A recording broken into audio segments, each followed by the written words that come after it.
everyone, back again with me Putudinia Saryandani and Applied Linguistics, and today I would like to explain a material with the topic Name Discourse Analysis. Let's get started. Alright, the definitions of discourse analysis. Discourse analysis is sometimes defined as the analysis of language beyond the sentence. Some discourse analysts consider the larger discourse context in order to understand how it affects the meaning of the sentence.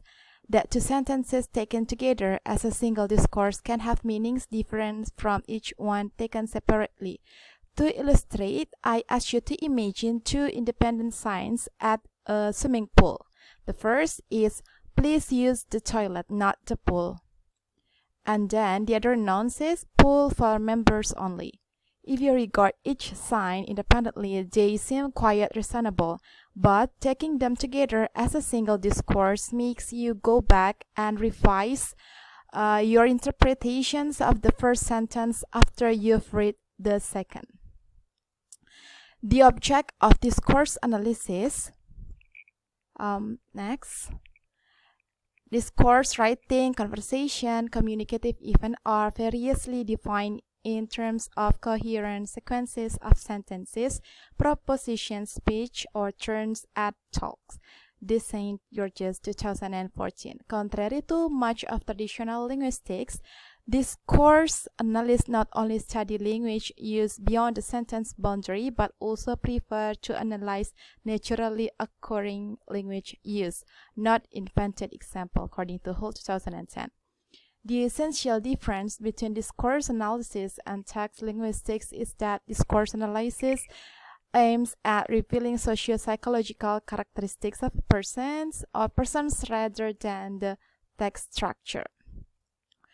Whereas other areas of language study might focus on individual parts of language such as words and phrases or grammar, or the pieces that makes up the words or linguistics. Discourse analysis looks at a running conversation involving a speaker and listener, or a writer's text and its reader. In discourse analysis, the context of a conversation is taken into account as well as what's being said.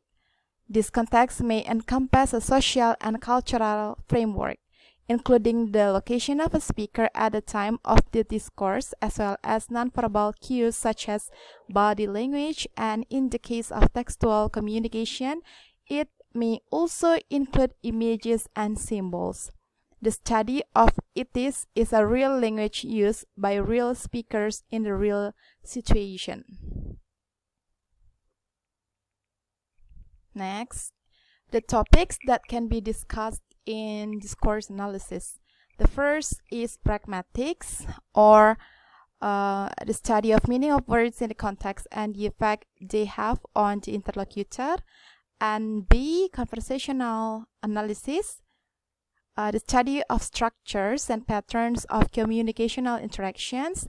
The third is speech act theory, the study of acts such as promising, ordering, greeting, and warming. And the fourth, interactional social linguistics, is a study of how social facts and intentions are inferred from linguistic cues. And the last one is ethnography of communication, the study of the impact that physical and socio-cultural environment have on meaning. When you do the discourse analysis, you might focus on the purpose and the effect of different types of language, cultural rules and conventions in communications, how values, beliefs, and assumptions are communicated, and how language use relates to its social, political, and historical context. The materials that are suitable for discourse analysis include, you can find it on the books, newspaper, marketing materials such as brochures or advertisement, business and government documents, websites, forums, and social media posts, comments, interviews, and also conversations. By analyzing these types of discourse, researchers aim to gain an understanding social groups and how they communicate. I think that's all for today's presentation. Thank you very much for your participation. See you in another